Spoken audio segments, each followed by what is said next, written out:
Hi, my friends and family. Today I have a talk for you called The Brutal in Beauty Hidden in Your Blind Spot. In the driving analogy.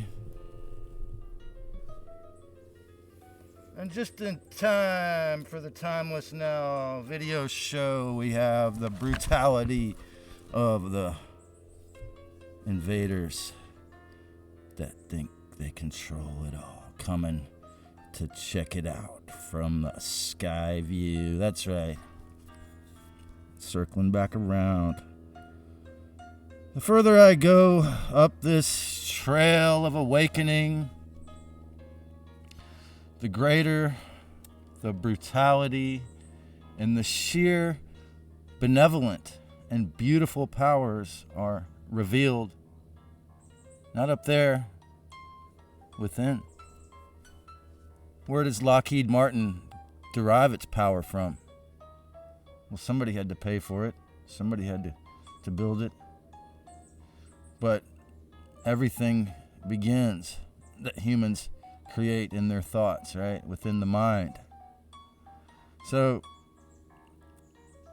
most people are nowhere near ready, it seems, to face the magnificence and the horrors, and that while the silly cliche, what you resist persists, is not true outwardly, as Mark Passio has posed, internally in your shadow, it is true that if you refuse to look at whatever you refuse to look at in your shadow, might just take you out and become fatal. Like, if I don't change, and they keep intimidating. Until you face it, you'll call it your fate. Well, since I consider this my peaceful property, that creates an energy field, you see. Carl Jung said something similar, you know.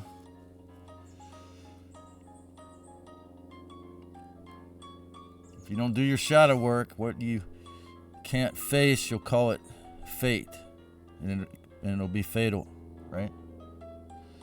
He was kind of a early modern purveyor of shadow work, right? I mean, people think he invented it, but, you know, the shamans, the Buddhists have been into this sort of thing for nearly forever. What is in your shadow, and why must the helicopter or plane have to come around at that moment? Well, why must you do the inner shadow work about all the facets of your life?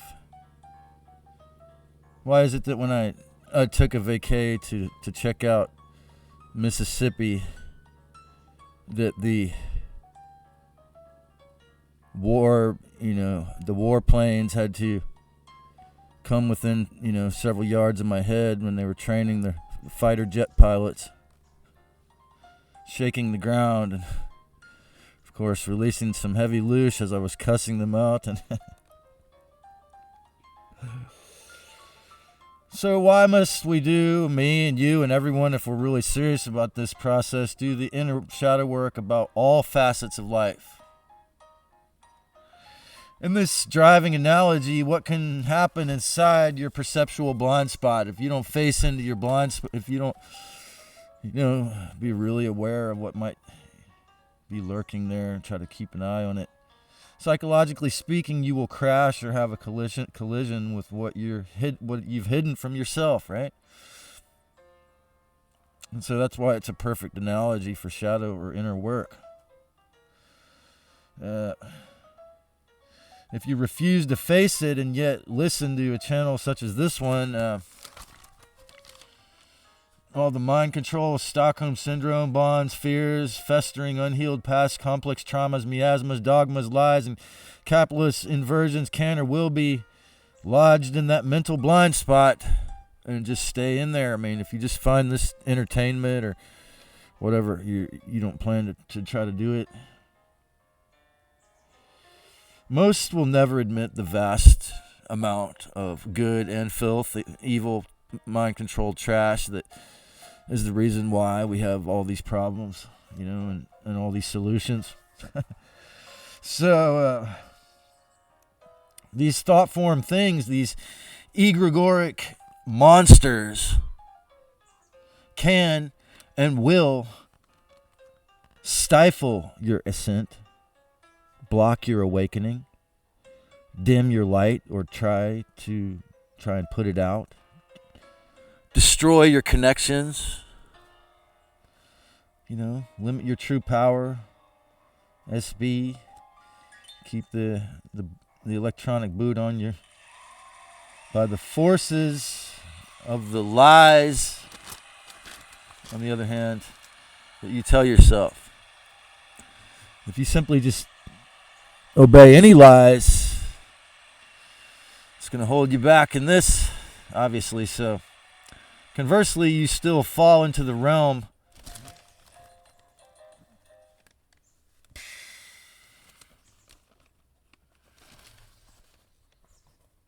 if you still fall into the realm of compliance, into the palace of Kronos,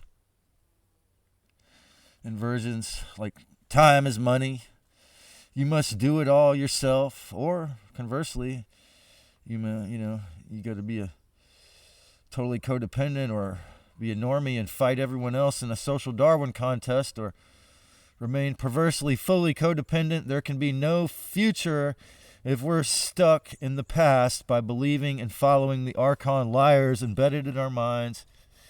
What Lisa Renee calls the archonic deception strategies, the very common thought forms where we deceive ourselves.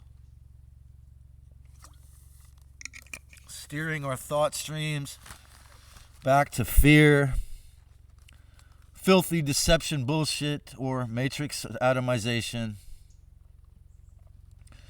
Full-scale sexual misery programming, or flat denial of your need for healing, healthy relationships at all.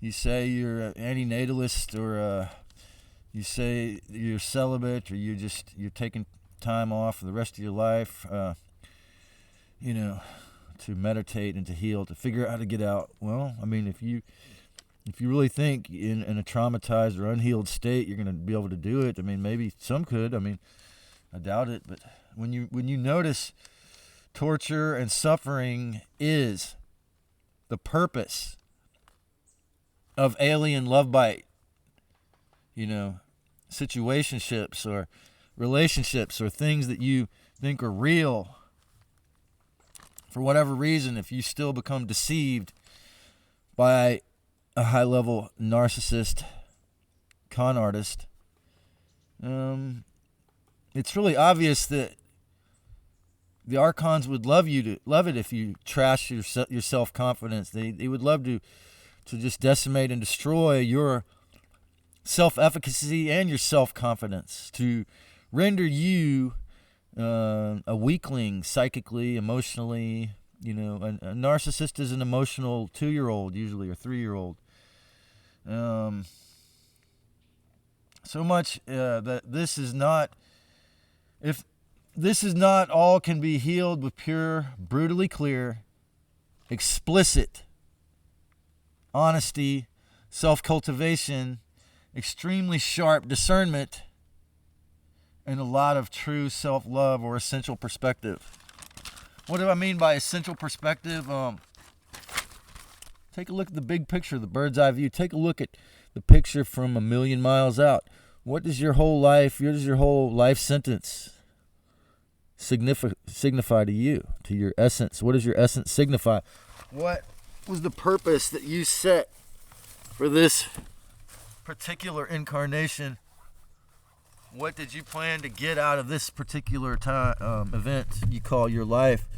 This particular holographic event you call you?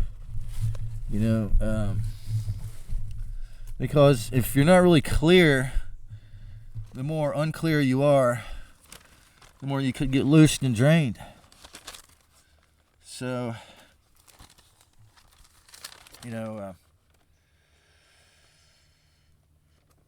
so true self-love is a basis for your awareness, your healing, your true essence as a ray of the divine light. Even when the filthy, fake gods dump lines of trash to block it as I speak. It's still there behind it. Conversely, with channels such as Sean Bond's Psionic League, maybe you can begin to learn or get some clues about how to reclaim more of your psychic powers. I mean, if you're not going to hire him to do it, he does give tips and, he gives you ideas. And can you reclaim more of your true psychic powers? Because that is your real essence is a divine being, a ray, an essence, a fractured or hologram of a divinity. The vast beauty of the enlightened in soul's essence, the artist healer. Being a musician, having written songs is one of the greatest feelings I've ever had. The psychic mastery, the immense joy and even bliss that go along with the horrors of facing these truths. That yes, you are a ray of a divinity. You are a portion, if you're healed, you're a miniature of the Creator. So, but yet, if you take it to your ego, if you become possessed by the Archon, you become the narcissist or the NPE. So it can be really challenging, because it can be blissful and horrific to face this kind of stuff within you. Truths without a lot of practice, we can fall back in line with the Archon's impersonation of ourselves, right? So they're always with us, of course. As Castaneda said, they gave us their minds. They implanted these fake-ass prince of the airwaves, bullshit, self-depreciation, thought streams of filth, and that's not you, okay? Remember that, always. That's one of my obvious... I'm repeating that in every single video almost, just to set the intention, the idea to get clear from that. Your real essence has no desire to waste its moments deceiving. It is on this path of true, radical, actual awareness of the false self, junior gods, and your powerful real essence, that full disidentification with the fake and the bullshit can take place and begin to dissolve those filthy, controlling thoughts. And so someone born with the natal Mercury and Capricorn retrograde in my birth chart, I really do perceive that shadow work or inner work or really becoming clear inside here is a key, along with the gnosis of reclaiming not only just your psychic powers, of course it would be an amazing thing. It is an amazing thing. I mean, I've reclaimed some of those powers and, saw the movie The Men Who Stare at Goats, and then one day I was going to go out and busk, and it was probably chemtrails, but clouds just took over, but it wasn't a whole lot of them. Maybe they caught some of the clouds, and it's funny because my grandfather had every single planet in Libra, which is weird. Makes me think on my mom's side of the family, because she had that sign too, that I'm from Venus or they're from Venus. Anyways, I called out his name and I was like, Joe Holloman, and I just intended for those clouds to leave, and they did. I don't think I told anyone about it it was like when I found $100 bill on the ground. I don't think I told anyone about it for like a month or two because I didn't want to make them feel envious. And but the thing is that you can, if you're open to it, you can learn to cloud burst and remote view and, all that stuff in that wonderful Hollywood documentary. Because, you have to understand the difference. You have to understand, overstand, and understand the difference. Is that thought really yours? The lotus of your psychic superpowers can blossom in the mud of your mental issues.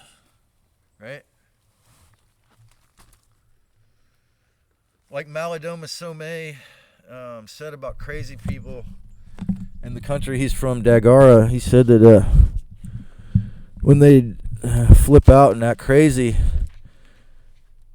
the village elders, this was before the widespread drug, I presume, I mean, I don't know, maybe even after it, the village elders, maybe still to this day in this country in northern Africa, Dagara, and the village elders would center around them and try to discern what they were freaking out about, and it usually turned out that their healing specialty was this, whatever they're flipping out about. So it's really an amazing thing when you realize this, that your Achilles heel or my chironic wound, that wound that will never heal, is part of what gave me the strength to realize that it's unfortunate to be deathless in a tortured, mortal, sick, coil-bodied, but unless I do my mission, unless I do my best to live the blueprint, to get clear, to get through, then, I'll be very heavily persuaded to be mind wiped and pulled back even after all these videos. Because that's the power of influence that the deceivers can have if anyone is not clear. So if you cannot face both your mental issues and your superpowers, if you cannot face the hideous horrors of how much crime and why there's so many hundreds of thousands of disappeared children and endless war, and you cannot also face the divine Christ Sophia, or whatever you want to call it, the original creator giving you actual divine powers within you. If you cannot face these things, you might just get held back in this fucking memory wipe, reincarnation, torture, so-called fake school. The school where you're not allowed, you're always held back because you can never remember. So you might just get further lodged into psychological hell for that, And that's just how it works. I mean, I'm not going to be able to completely change everything to what I want it to be because I'm such a power. But, however, if the aggregate, as Passio has said, if the aggregate of the numbers gets to that point, maybe we can do something. This is true for all of us, no exception. If you can't do the shadow work, if you can't do the inner work and face your real self, you ain't going to get your superpowers, you ain't going to heal the trauma, you're going to stay, addicted to your torture and keep attracting these narcissists. And if I don't practice, if there's no practice, then how are you going to become better, become perfect, reclaim the powers? The person on the scale of NPD may just be a mask. No one, a big nobody in regards to others. Why is that? Well, one of the greatest teachers about narcissism on YouTube, I studied that he retired from his channel. Dr. C said, they're psychologically lazy. They'll only see the numbers, the money, the supply, whatever you're giving them. Got to stay in line. That there's no there. And so when I started my channel, all the people in my life or existence that were on that scale, higher on that scale, because they're intimidated by my content, they step back and talk less and respected me and talked to me way less and are not interested in communicating with me, and because it's intimidating. They want to be better than you, always better than you. The false self is only whatever the cults usually have programmed it to be, right? Or whatever this person on the scale of NPD or NPEs believes, their cult belief, whatever their bullshit they believe, is what creates the internal, the egregore, the wetiko, the internal form of what they think of as themselves, but it's really nothing. A loser black hole, because they, as a child, most occasions, they obeyed the devil when he said, I'll just reward you. You are God, the one and only, and listen to me and I'll reward you. And so, but who they think they are is based in some collective false agreement. Forced false beliefs like financial slavery, tyranny, or acceptance of poverty, or some killer cult they're in, or some, in my case, like the idea that I should, or whatever the hidden hand forces on the digital, in the digital realms that just decide they didn't like me, all this stupid shit. It's always in, you'll always see by their fruits. You always see the intention of an entity by what it does, how it acts, what's happening,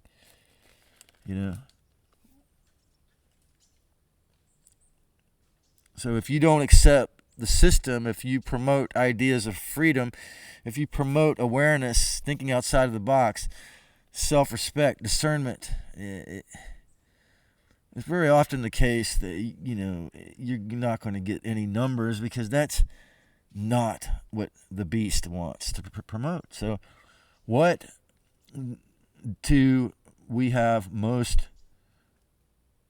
radically heal? What do we have to do to most radically heal so we can even begin to form communities? Well, again, this is why I speak about shadow work on all these videos, because for me, that's been the factor that will get in the way.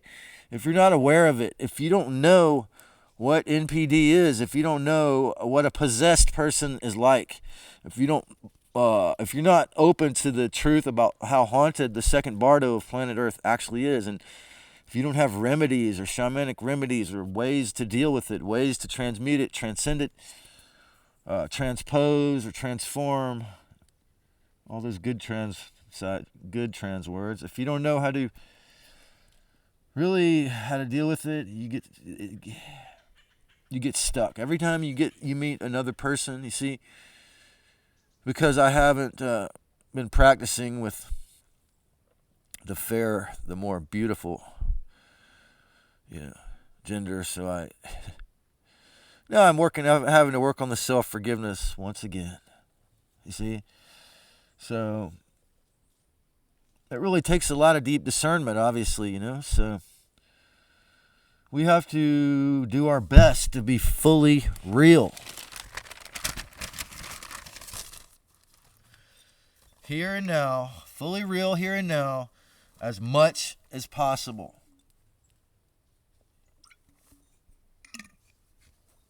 I know it seems like a tall order when all this stuff going on is pulling you out of the moment, pulling you out.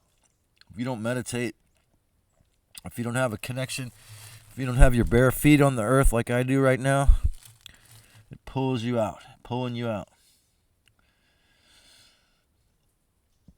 And to be truly present and have the gift of life, even in a repurposed psychological hell realm, a geoengineered torture chamber, often, this does require radical honesty. In that blind spot, you find, because when you truly recognize there is the gift of your art, there is the gift of the healing you serve others, there is the gift of your essence, gets to experience something to grow in awareness, to learn, to expand. When it does learn, when it does do the inner work, when the real you does grow, when the real you does become itself through these mortal flesh suits in this cannibal carnival, even then.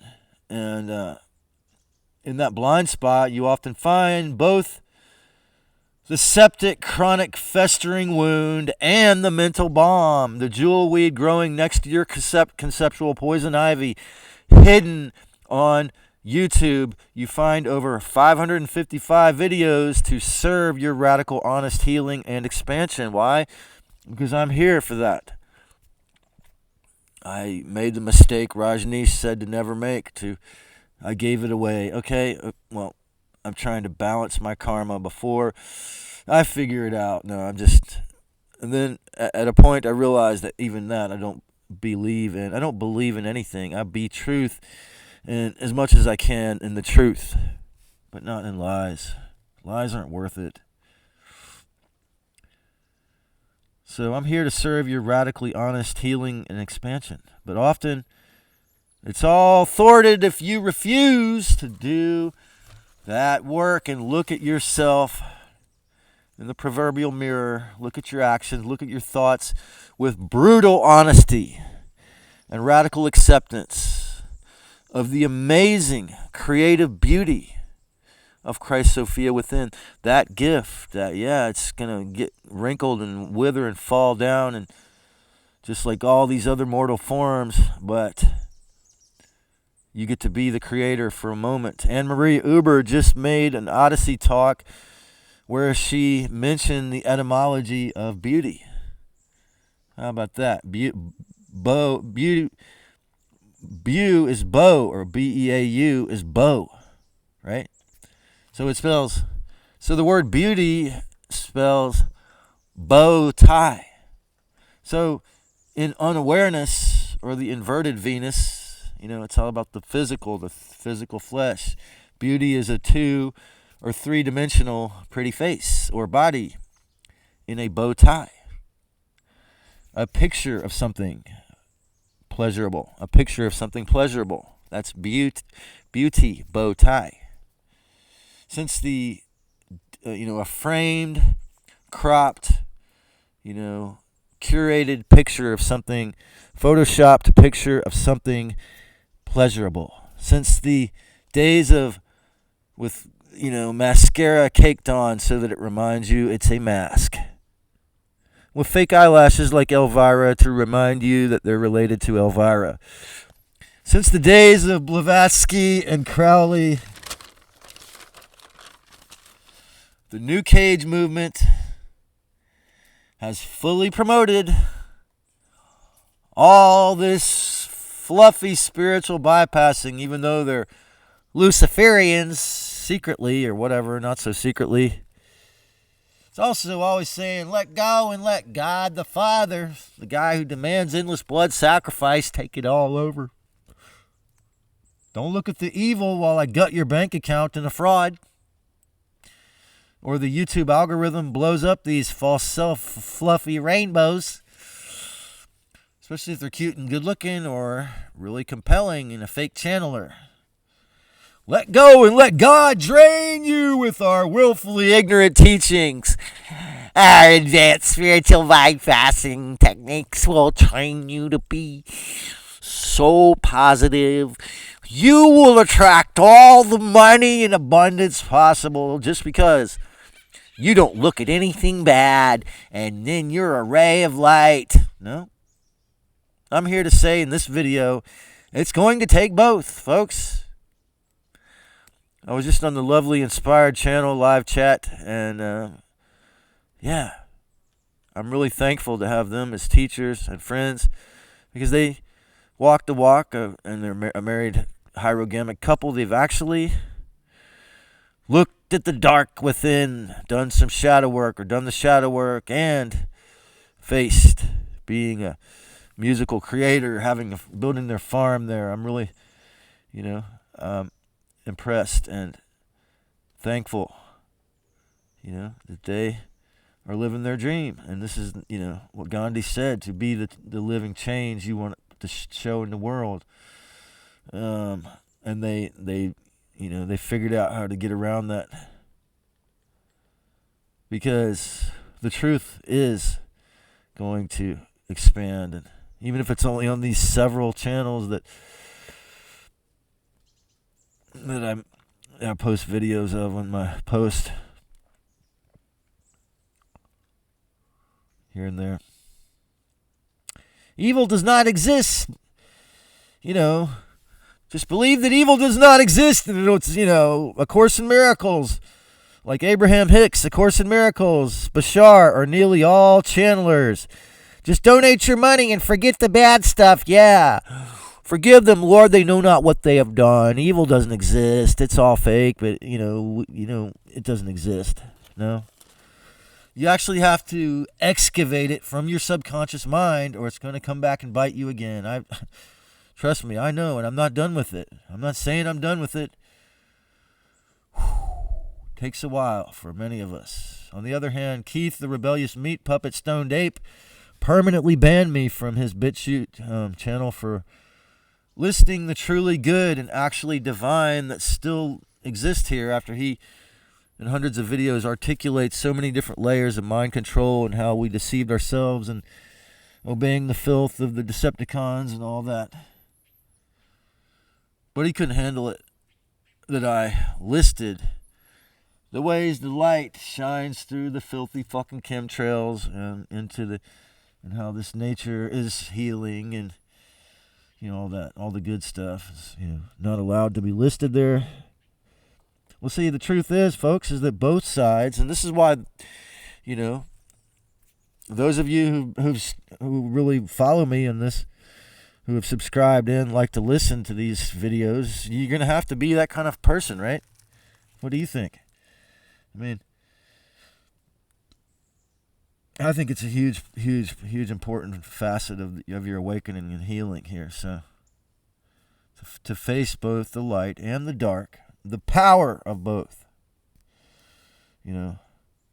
Both sides, like our fake-ass, predatorial eagle archetype political wings, pretending to be opposed to each other while they're both part of the same big club, as George Carlin called it, the same inverted bird of control, predatorial bird that can swoop down and take all the food from a lot of people this year or last year, facing the pure goodness of, facing the pure evil of Build Back Better, facing the pure goodness and the brutal archontic filth in our minds and history are really essential for the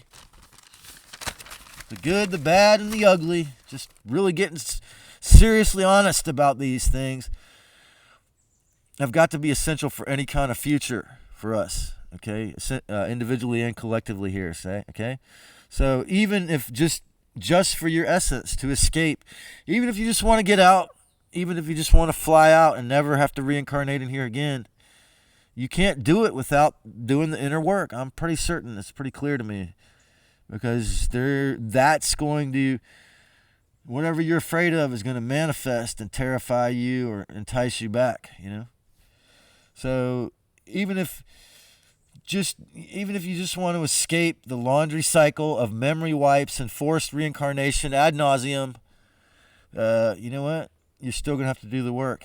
You have to stop the wheel of samsara for yourself by getting off the false self-lords of karma egregores. And these are all the things, such as greed, such as even ambition, such as anything that leads you into an NPD kind of mind state, or the victim, or the, you need to be the codependent, borderline person, or the solipsist, the psychotic, the schizoid person who cannot be certain that anyone else is there for sure. All these fake false self archetypes that are so popular and ever so growing. You're going to have to defeat that if you want to get out of here. This is what I feel. So,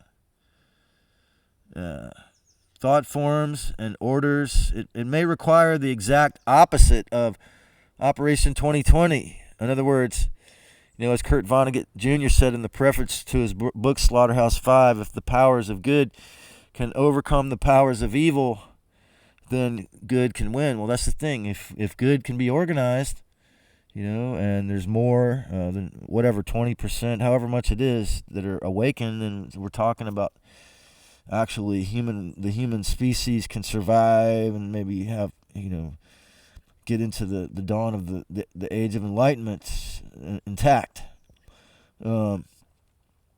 Full and true altruism, for example, on your part to escape or remove the self-trashing narcissist in your blind spot, in your subconscious mind, or that partner or that child or your parent or coworker or boss or whoever in your life.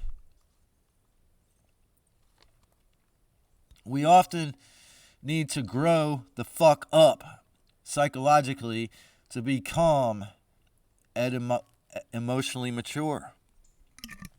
I mean, the higher you are on the scale of NPD, you will be more and more of a 2 or 3 year old child emotionally your whole life.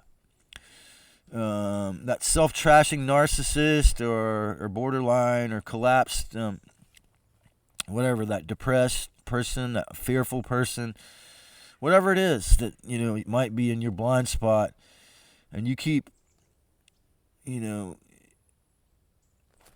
have to really do your best to transcend that and transcend the loose farm, or win. In other words, win the battle here where it all starts. Even though we know if we lose, we will be memory wiped and recycled back. I know. This includes me. If I succumb to fear after I leave, I know a very tall order, but it can be done.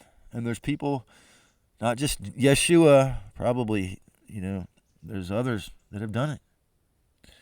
In the fuller willingness to face your own inner blindness, your filthy archontic obstacles, the thoughts that are things that block your path, and unlock and regain, you will be able to transcend and throw those out, or reclaim your parts and unlock and regain your immense magic together, eventually, in the greatest journey ever toward the actual full truth.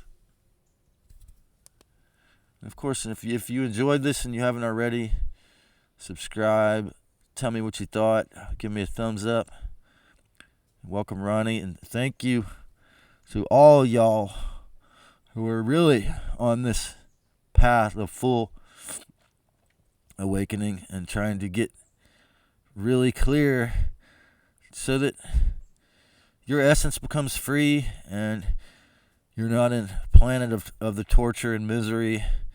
And, if you're so idealistic, you want to build a free version here, I give thanks and praises to you for your courage and your willingness to never give up. As I say, it's very important to never give up on the truth and the benevolent portion of you, which, as I say, is your true essence. Loving you, folks.